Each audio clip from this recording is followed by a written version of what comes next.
Welcome back. This is the X Zone. I am Rob McConnell, coming to you from our broadcast center and studios in Hamilton, Ontario, Canada this week. If you would like to send us an email, xzone@xzoneradiotv.com, on all social media sites, Xzone Radio TV. And for all the programming we have available, 724, 365 on the Xzone Broadcast Network, visit xzbn.net. And on Simul Radio and Simul TV, www.simultv.com. My guest this hour, X Zone Nation, is the author of the explosive book UFO Highway. Anthony Sanchez is the founder of Umbra Research, a group dedicated to understanding the hidden aspects and the mysteries behind UFO alien phenomena and the paranormal. Anthony and his team of investigators have visited such locations as Area 51, Dulce, New Mexico, China Lake, in addition to multiple reported UFO crash retrieval sites, most recently Yosemite, California, where he filmed for a broadcast network.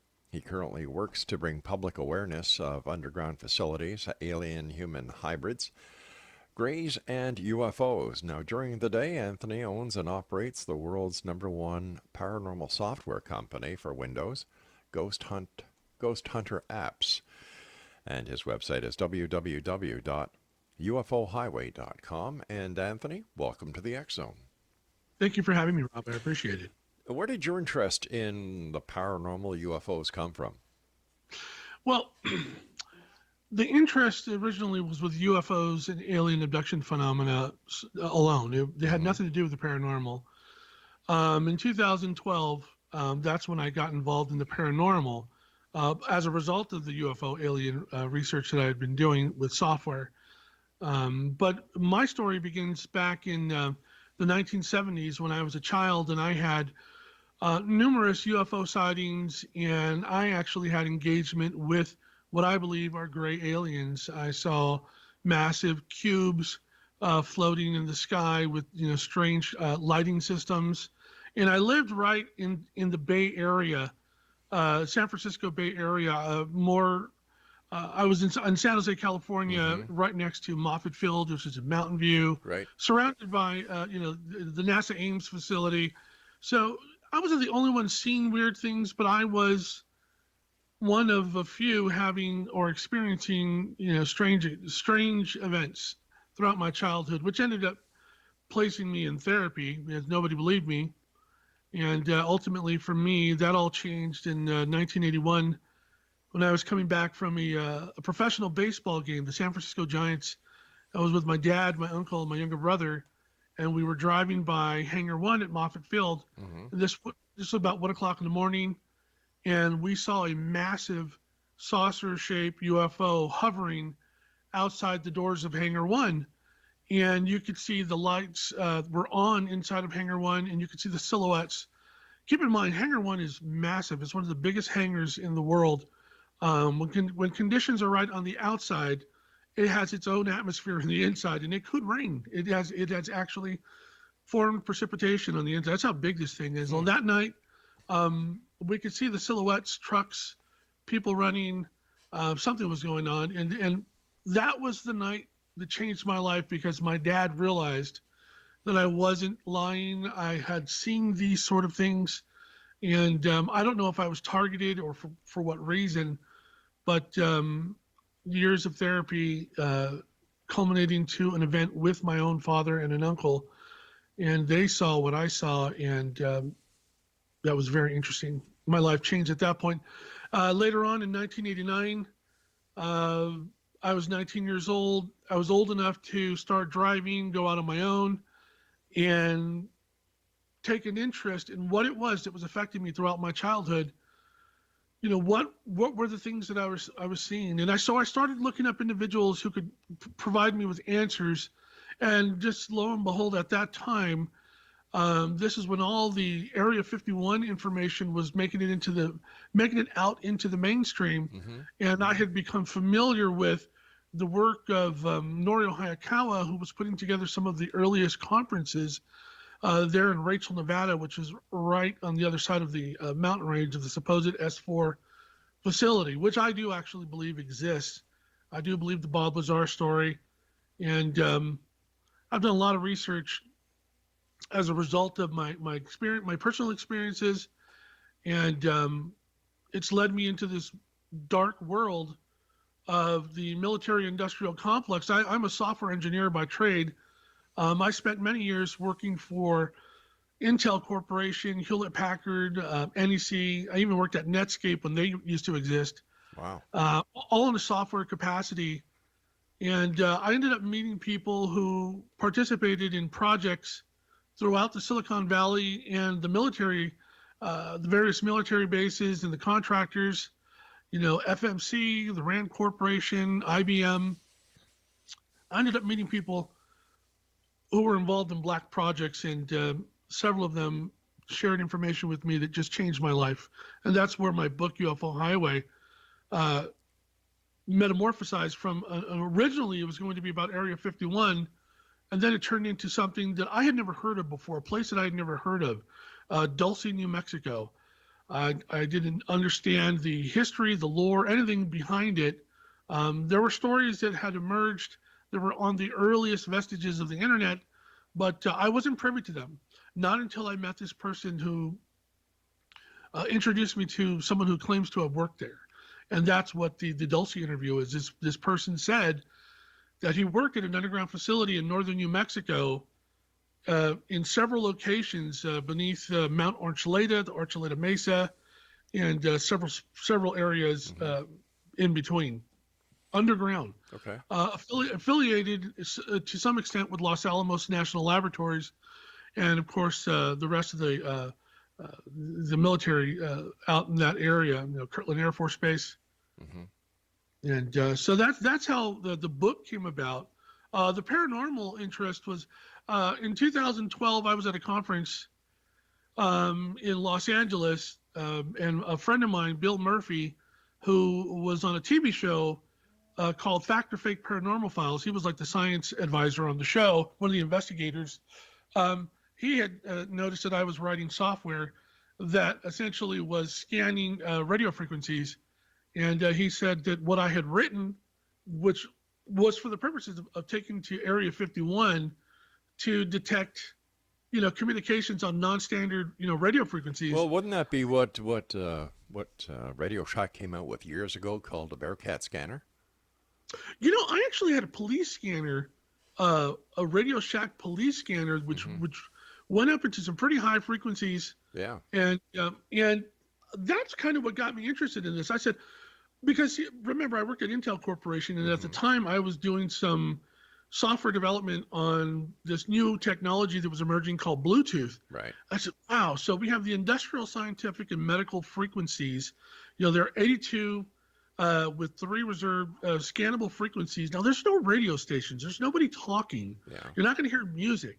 It's typically used for the transmission of data, like wireless data. And sorry about that. It's all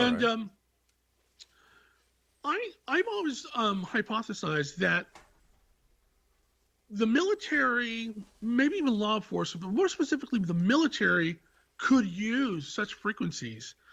These are the UHF, ultra high frequencies, that they could use them for communication, and we wouldn't know. we would just be clueless to their activities. Right. You wouldn't be able to eavesdrop. Right. So because I know that there's no music, there's no radio stations, there's no discussions of any sort, I am familiar with pattern matching algorithms, so I can do pattern recognition. And I said, okay, what I'm going to do is I'm going to assign audio phonemes, just sounds, just typical sounds that can be broken up into minute little pieces by the thousands. And I'm going to assign each one of them a numerical ID, like a 128-bit signature. And I'm going to make them only play if a specific frequency hits a specific signal strength. And by doing that, I walked away with a bunch of strange patterns that were not natural by any means. So I did discover that something was being communicated in and around the periphery of Area 51, and I would go there quite often using my software, and I knew how to boost ultra high frequency scanning for Bluetooth, from 32 feet up to 2 miles. All right, I could stand get by, 2 stand by, Anthony. We've got to take a break. Exonation, our guest this hour is Anthony Sanchez. His website is www.ufohighway.com. And we'll be back on the other side of this break as we continue here in the X Zone from our broadcast center and studios in Hamilton, Ontario, Canada. Don't go away.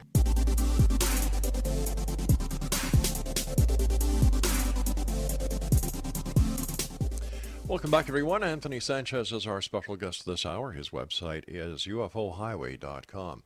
Now, Anthony, before we went to the commercial break, we were talking about how you were able to, using your software, boost a Bluetooth signal from, what was it, a couple of hundred feet to a couple of miles. Right. Mm-hmm. Well, 32 feet to 2 miles. Yeah. And there were a couple of occasions where I actually extended it out to 5 miles. Okay. So doing that, anyway, so that was the whole reason why I developed that software. I wanted to go to Area 51, and I wanted to see, not just Area 51, I also, probably going to get in trouble, but I went to Beale Air Force Base, China Lake, Edwards Air Force Base. I assume that there's UFO technology that exists, that there's going to be rampant, there's going to be rampant activity throughout the military bases and the various companies that work with the militaries as part of the military industrial complex. So at Area 51, I did pick up strange patterns. These were many of them were repeating patterns. They were not something that alluded to the exchange of data packets. This was some sort of communication going on back and forth, and they quickly shut that down once they realized that I was picking up and recording these patterns, these audio patterns on the on the UHF radio frequencies. Subsequent visits, there was nothing on UHF.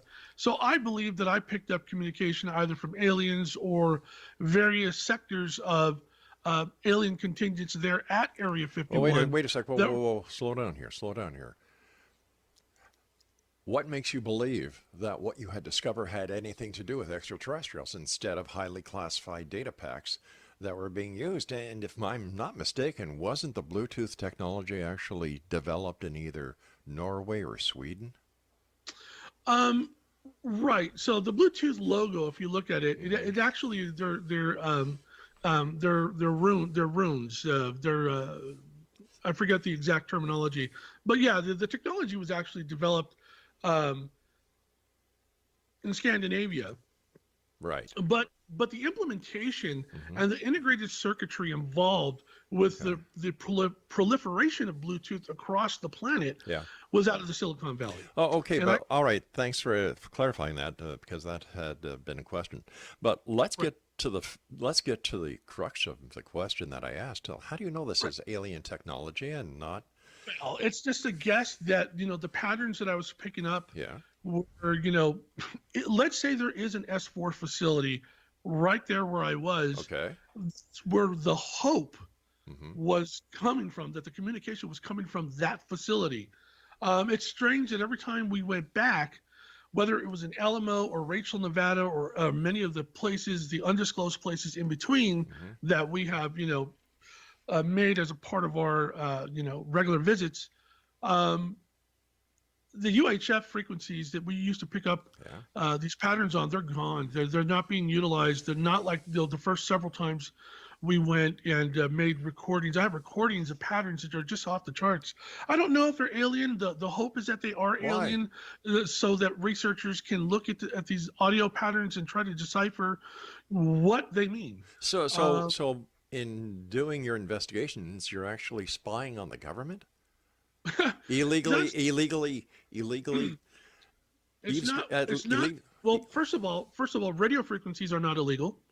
Operating outside the periphery of a military establishment is not illegal. I could be listening to an AM or FM radio station in the very same way that I have, recorded these signal patterns using my software. Most people will say I'm nuts. I'm just picking up nothing. So why are you so convinced you're picking up something that isn't in the interest of national security?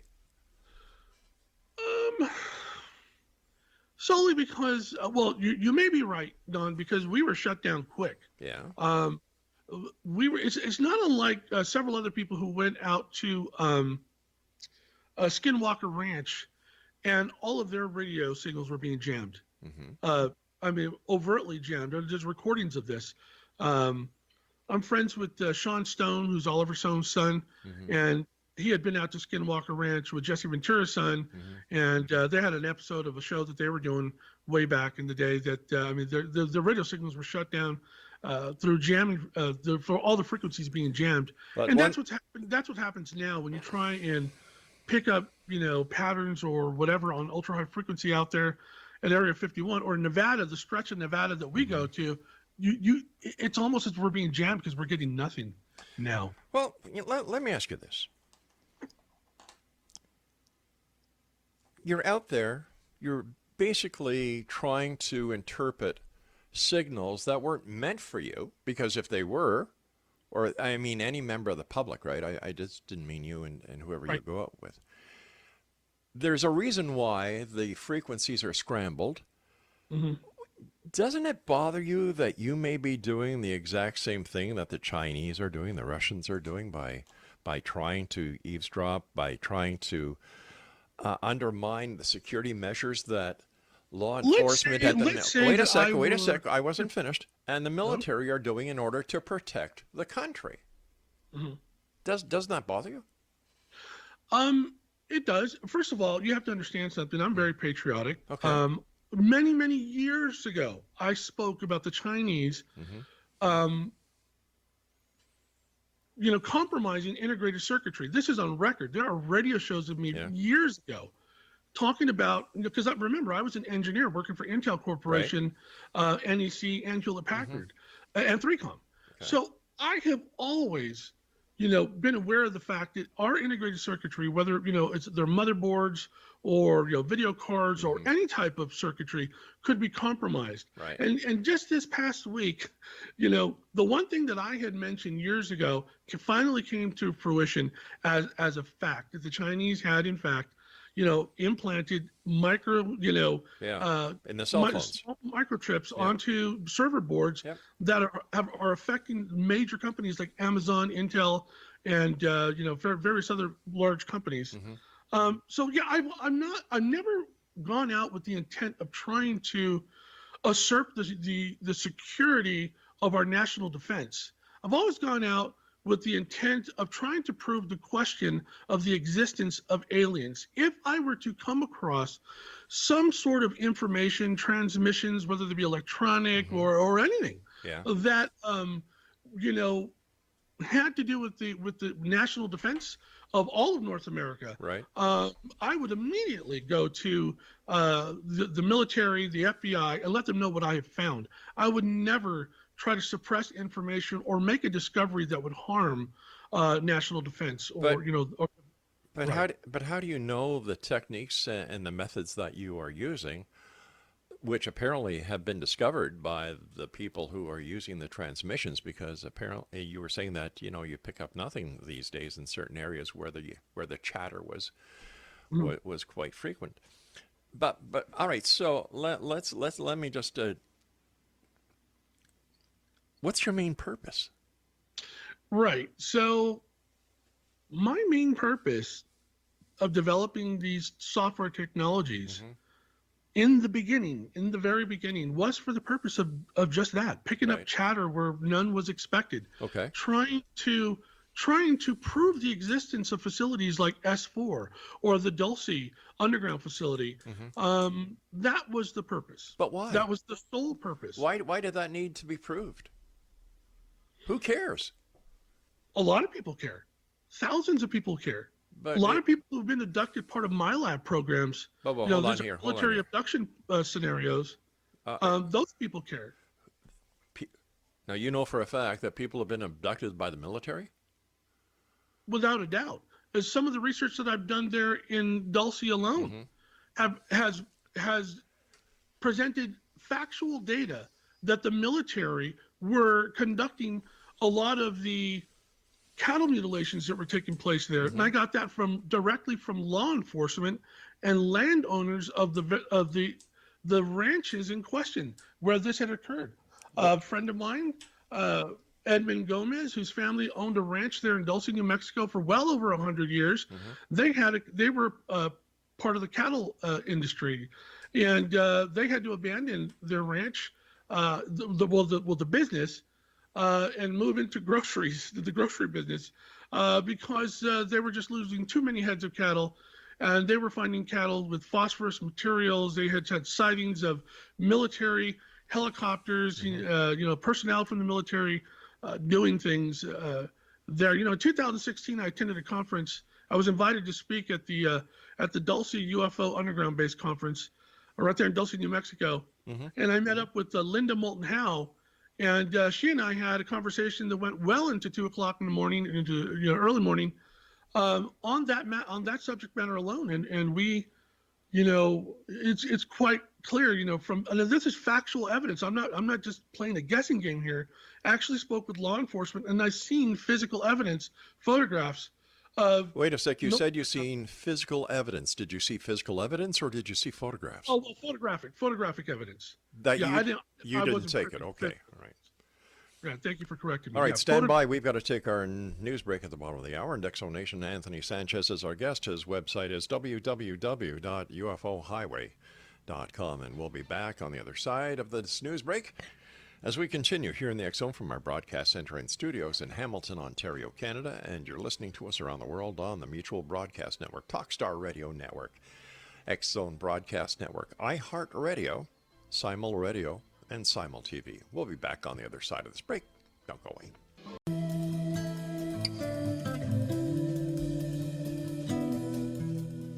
Anthony Sanchez is our guest this hour. Exonation, www.ufohighway.com.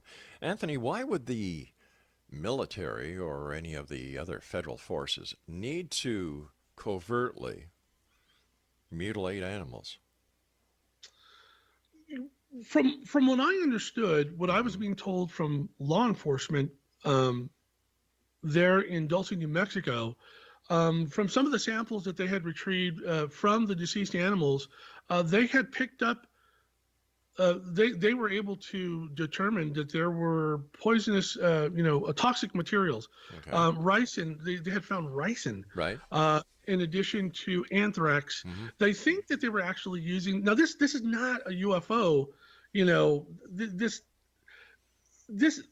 now when I originally mentioned MyLabs, I was talking about abducting people. Now the MyLabs investigations there in northern New Mexico led into the discovery of mutilated cattle. So okay, there can be a lot of confusion there. Now there are people that don't believe that the military are abducting people, but there in New Mexico they believe that the military are indeed abducting people. Well, once again, it's nice to come out with these statements that the military is abducting people. Maybe they're being arrested for trespassing, and with the possibility of them being spies, and this is why they're locked up somewhere under certain laws that are out there just for that very purpose. So whether it's a military abduction, if they were abducted by the military or incarcerated by the military because they broke the law, they deserve it. Point blank. Okay. But once again, why would the military need to do covert action in order to test chemicals on cattle instead of just doing it at one of the many facilities that the military has access to? I don't know. I've never been able to ascertain an explanation for that specific, inquiry. I don't know. That's a question that I've always asked too. It's like they have these underground facilities. Why aren't they not, conducting these tests at these underground facilities? Yeah, and to have underground facilities makes total sense. Like it would take a moron not to figure out, well, wait a minute, satellite technology. They have everything on the ground, then the satellites can see it, so you move it underground. That makes perfect sense. So where does the abduction of humans by military and the so-called alien connection with underground bases, how does this all happen? What's the sequence of events that brings people to this conclusion? Well, first of all, there's a group of people who claim to have been abducted by the military. These are survivors of my labs, military abductions. I'm not a part of that community. Okay. I know people from within that community through my research. Right. But there is a large community of people that are out there that claim that this is, there are programs within the government that abduct people for the purpose of experimentation, superhuman, super soldiers, Right. the development of super soldiers, things like that. That's not my area of expertise. Okay. What is your area? What is your area of expertise? Let's get to that. Deep underground military bases, the investigation of deep underground military bases, and engagement with gray aliens, people who claim to have been abducted, like myself, or have had experiences with aliens.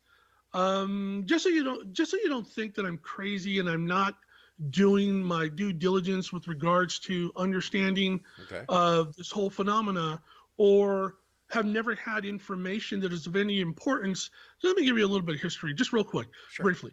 I was on Jerry Pippin's radio show. This was back in 2011.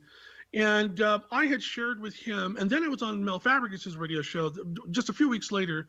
And with the two of them, I shared information that had been provided to me from one of my sources, who was out of Lockheed Martin Company, who was telling me about this massive underground facility in China that nobody had known about. It emanated from the Chengdu district, extended all the way to the southern waters. And it was this massive facility, and he said that people were going to assume that it was part of the military, but it wasn't. That it was more of like these advanced living facilities, magnetically grounded, magnetically shielded, and electronically grounded. And I shared that information, and within a few months, a report came out from a professor, Philip A. Carver, who was a Pentagon specialist, a former analyst at the Pentagon specialist. He had conducted a 2-year study with some of his students who, I forget the university, but they had accumulated video evidence, paper trail evidence, and interviews. They had proven that there were 3,000 miles of underground facilities in use by the military in China. Well, my source told me that it was more closer to 3,500 miles, and just a small fraction of it had to do with the military. The majority of it were underground, professional and personal, state-of-the-art, living quarters, living facilities, to live in and operate in. Within a week of that report coming out from Philip A. Carver, a congressional hearing was prompted because of that, and they did a whole series of Senate committees and congressional committees delving into that, and they were wrong in many aspects of the report. If we're going to fall in line with the information that I was provided through my source, and it kind of makes sense, why would a country with vast financial resources construct some sort of, underground living facility? It's funny that at the same time, it's very simple. Once again, it's a very simple thing, because anything underground cannot be observed by satellite technology. That makes total sense. Like, this is no big secret. The Canadian government has Carp, Ontario, where they do the same thing. We know about certain areas in the United States where there's underground facilities. Here in the United States, we have Subtropolis, which is a 1 million square foot, underground facility. But once again, how do we connect the extraterrestrials, the UFOs, and where does this information come from? How credible is it? Like, in today's society, information, is fluid. There is so much disinformation out there, especially on the internet, because in my opinion, the internet is the largest septic tank that mankind has ever created, because there's more crap on it and in it than any other source of misinformation in the world. Right. It's a very powerful tool, while at the same time being a very deceptive tool. Right. I've always believed that. So yeah, trusting the information, then the information source is something of, so something that's really critical, to trying to establish, the truth. And you And were talking about the two radio shows where this China underground facility was talked about, and then how, in time, there was a Senate hearing on it, and that is nothing unusual in this industry. We get at least 10 requests a year from different government agencies to supply them with the unedited versions of our shows. We wow, do that. We do that. We've got nothing to hide. right, And but when it comes to, because there are people who listening who think and believe in their heart of hearts that somebody is doing something or has information that the government should know about because it may affect national security. And as their patriotic duty, they report it. And then the wheels are started. And yes, it gets to a senator, it's talked about, it goes to the Pentagon, it's talked about, and so on and so forth until there's a congressional hearing. right. You know, One thing I'd like to point out yeah. is that in the UFO research community, Mm-hmm. 99% of what we uncover Mm-hmm. is not it's there's nothing spectacular there. It Right. has to do with the military. Yeah. It's we're observing, light patterns in the sky that are from military flares. They're Mm-hmm. from, like just the other night here in Northern California, my son calls me up, I forget, about 9:30 at night. He said, "Dad, oh my God." I said, "What is it?" He goes, "Did you see that?" I'm like, "Did I see what?" He goes, "I think it's the aliens." And I heard all his friends freaking out in the background. They're all 18 years old, 18 and 19 years old. And they were freaking out. And some of his friends, Mm-hmm. by the way, are in the military. A couple are in the Air Force, one's in the Army. And, they were having to get together. And I told them, settle down. It's the Falcon 9 rocket. This was announced 2 weeks ago that on this very evening, Yeah. a lot of people are going to freak out. They may hear sonic booms, or they may see strange bright light patterns in the sky for a brief moment. It's the Falcon 9 rocket. And so then, I was able to calm everyone down. But that's typical. Mm-hmm. That's typical of what we get in UFO research. It's that 1%,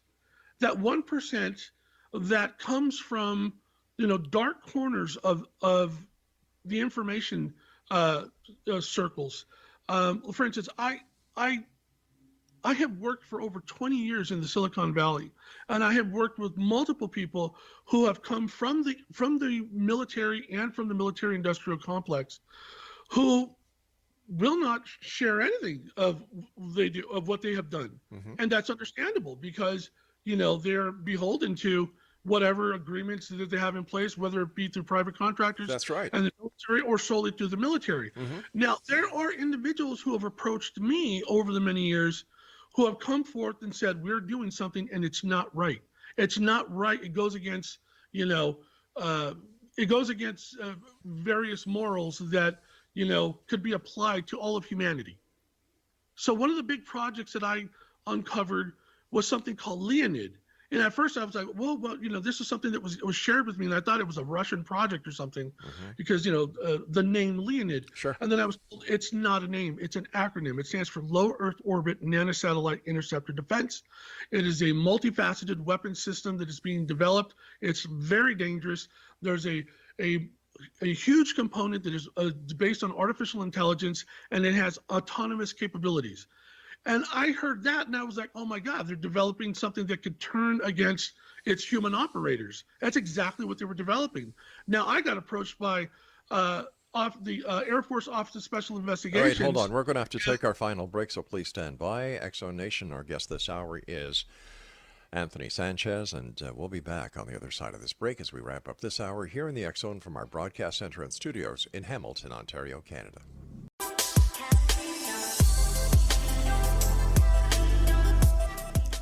Exonation, Anthony Sanchez is our special guest, and he is the author of an explosive book entitled UFO Highway. And his website is www.ufohighway.com. And he also has another website, let me see, where you can, it's his paranormal software at ghosthunteraapps.com. All right, so, okay, I'm a little confused here because... I could wrap up that last segment. Oh, okay. Really All right. quickly. Okay. And it's in line with what your thinking is. For instance, so I was given this information about this Project Leonid, Right. and I started to make these discoveries. I was told about the project. It talked about these nanosatellites. This is before anyone was even discussing CubeSat satellites. They were Sure. talking about these swarms or constellations of satellites in low Earth orbit, and these drone, these drone vehicles that operated, in low Earth orbit. It's just a crazy idea, and I started to put information out on the internet about what it was I was researching. I was asking in various circles if anybody had information about it. I ended up uncovering congressional budgetary documentation, and then I was visited by some people who claimed to have been from AFOSI. It really put a fright into me. I stopped researching it. I really didn't discuss it at that point. I gave whatever I had to Linda Moulton Howe. She has some of the information on her website, and that was the end of it. And that was one of those scenarios where, yes, I was delving into that 1% of the really murky, dark, secret, scary area of UFO research. And the reason why I say UFO research is because I was being told, apart from the artificial intelligence component and the autonomous factor, that there were highly advanced technologies that were alien in origin that were applied to this project. I don't know what they were, but I was told that it was unlike anything that anyone has ever seen before. So, and then I was told that there was a component of this project that was for the purpose of incoming threats, not just, threats from other countries. Could an incoming threat include an asteroid or a comet? No, this was alluding more towards an alien threat. So it makes a good story. That's such a crazy idea. I mean, if you look at Stephen Hawking prior to his death, he had surmised that there's possible that one day there would be contact with an alien species, and it wouldn't be it wouldn't go well for humanity.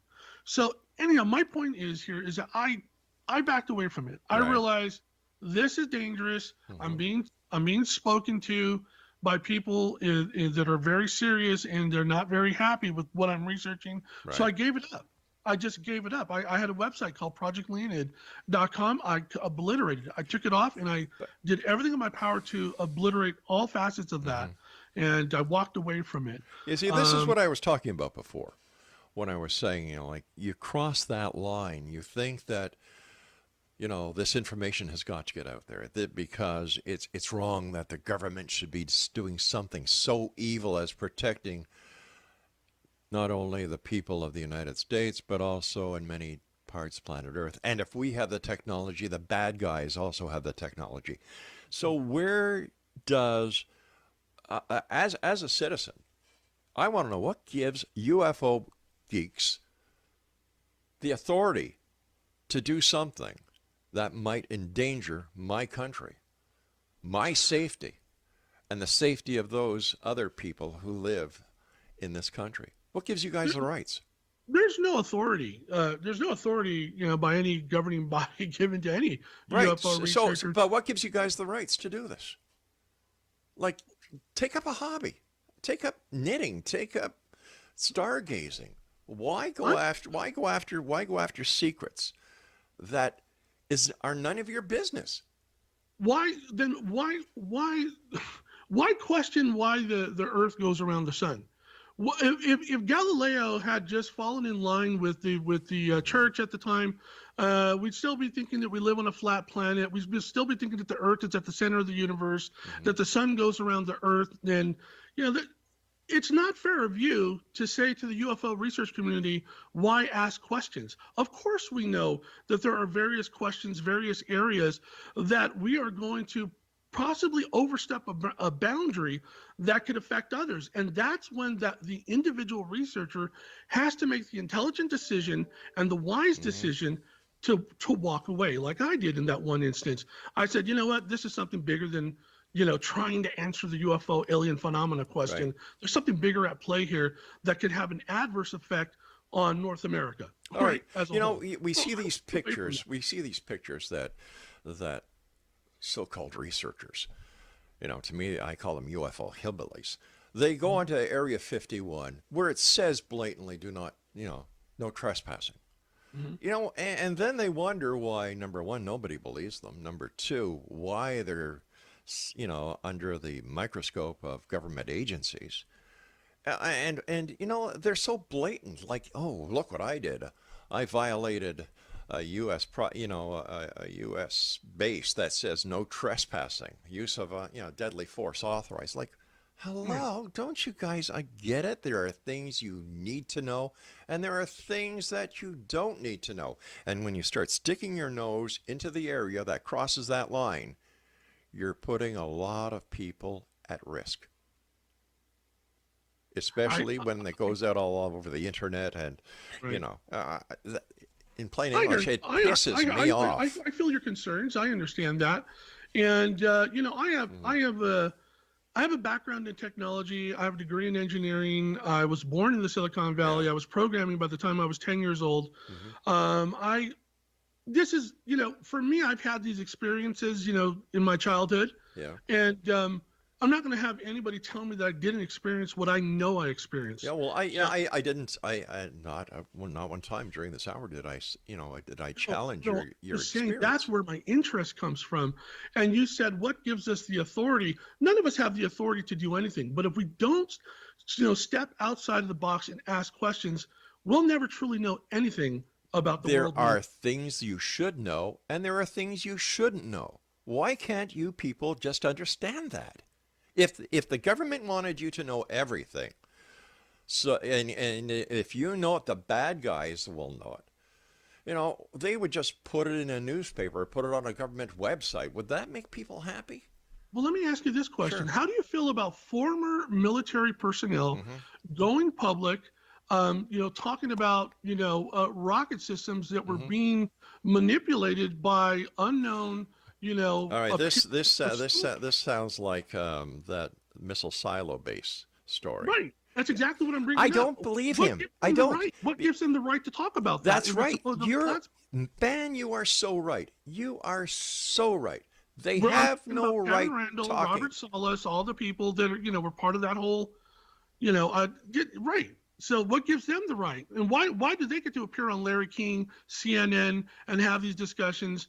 And, what makes their information any less credible or noteworthy than the information or the research that, UFO hillbillies like me are conducting? It's very simple.